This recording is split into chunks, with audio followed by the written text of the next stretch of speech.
Kita beralih ke informasi lainnya, sebuah truk gandeng mengalami kecelakaan tunggal di jalur Pantura, Batang, Jawa Tengah. Gandengan truk yang berisi minuman ringan terlepas dari truk dan terbalik.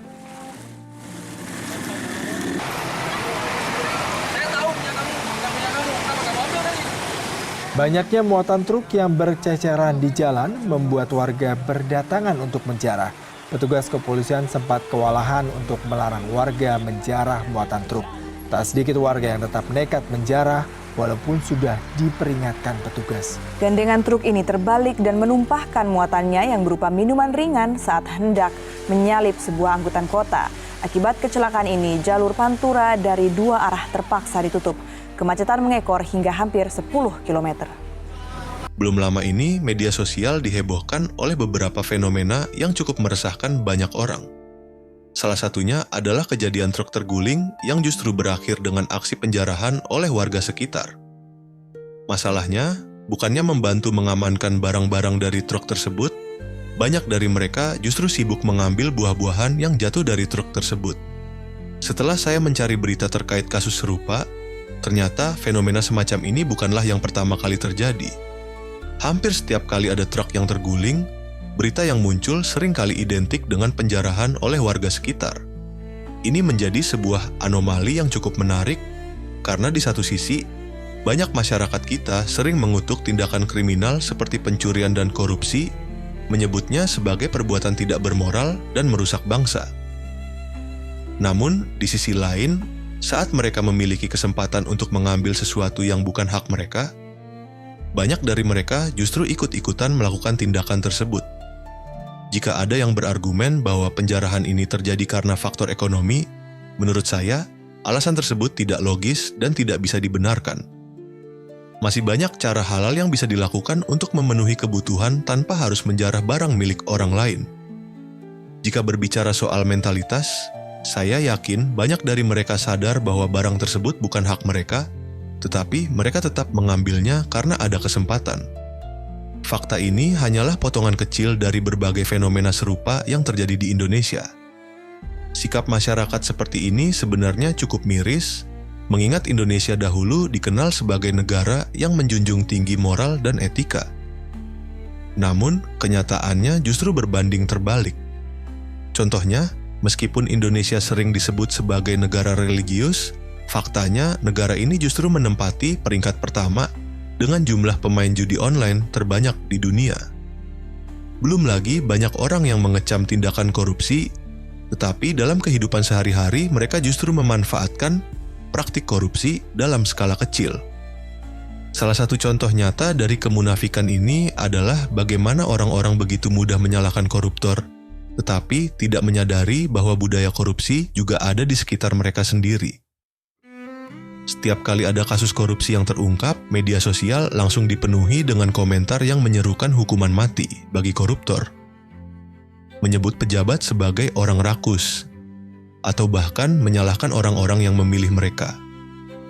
Seolah-olah korupsi hanya dilakukan oleh pejabat tinggi, sementara mereka sendiri merasa bersih dan tidak pernah melakukan tindakan serupa. Namun, jika ditelusuri lebih dalam, mentalitas korup ini sebenarnya tidak hanya terjadi di kalangan pejabat, tetapi juga di masyarakat biasa. Hanya saja skala korupsinya lebih kecil. Contoh paling nyata adalah kejadian truk terguling tadi.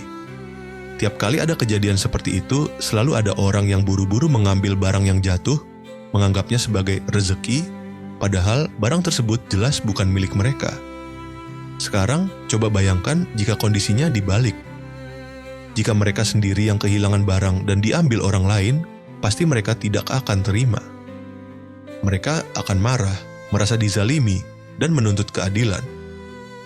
Namun, saat mereka yang mengambil barang milik orang lain, semuanya dianggap wajar. Perbandingan yang lebih jelas bisa kita lihat dari kasus penyelewengan dana bansos saat pandemi COVID-19. Pemerintah menganggarkan dana besar untuk bantuan sosial pada tahun 2020, tetapi banyak kasus penyalahgunaan dana yang terjadi. Salah satu yang sempat viral adalah kasus mantan Menteri Sosial, Juliari Batubara, yang terlibat korupsi sekitar 17 miliar rupiah. Jika dibandingkan dengan kejadian truk terguling tadi, prinsipnya sebenarnya sama. ada sekelompok orang yang mencuri hak orang lain. Bedanya, satu pihak memiliki kekuasaan untuk melakukan mega korupsi, sementara pihak lainnya hanya belum memiliki kesempatan untuk melakukan hal yang sama dalam skala besar. Jadi, permasalahan ini bukan sekadar soal pejabat yang rakus, tetapi juga soal mentalitas yang sudah terbentuk di berbagai lapisan masyarakat. Fenomena kemunafikan ini juga sangat terlihat saat pemilu. Politik uang sudah menjadi hal yang biasa. Banyak orang yang vokal mengkritik korupsi, tetapi ketika mendekati pemilu, tidak sedikit yang dengan mudah menerima amplop dari para kandidat. Lucunya, mereka selalu punya alasan seperti ambil saja uangnya, tapi jangan pilih orangnya. Dari sini sudah terlihat bahwa di tingkat kecil pun, mentalitas suap dan korupsi sudah dianggap wajar. Jadi, tidak mengherankan jika saat mereka memiliki jabatan, perilaku serupa kembali terjadi dalam skala yang lebih besar. Kemunafikan lain juga terlihat dari bagaimana Indonesia dikenal sebagai negara religius. Tetapi, di saat yang sama, menjadi salah satu negara dengan jumlah pemain judi online terbanyak di dunia. Jumlah pemainnya mencapai 3,5 juta orang dengan perputaran uang yang mencapai lebih dari 200 triliun rupiah.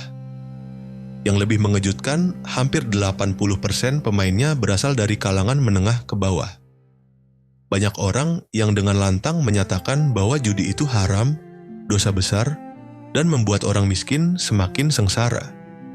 Namun, faktanya, angka pemain judi terus meningkat, dan mayoritas pemain justru berasal dari kalangan yang paling rentan.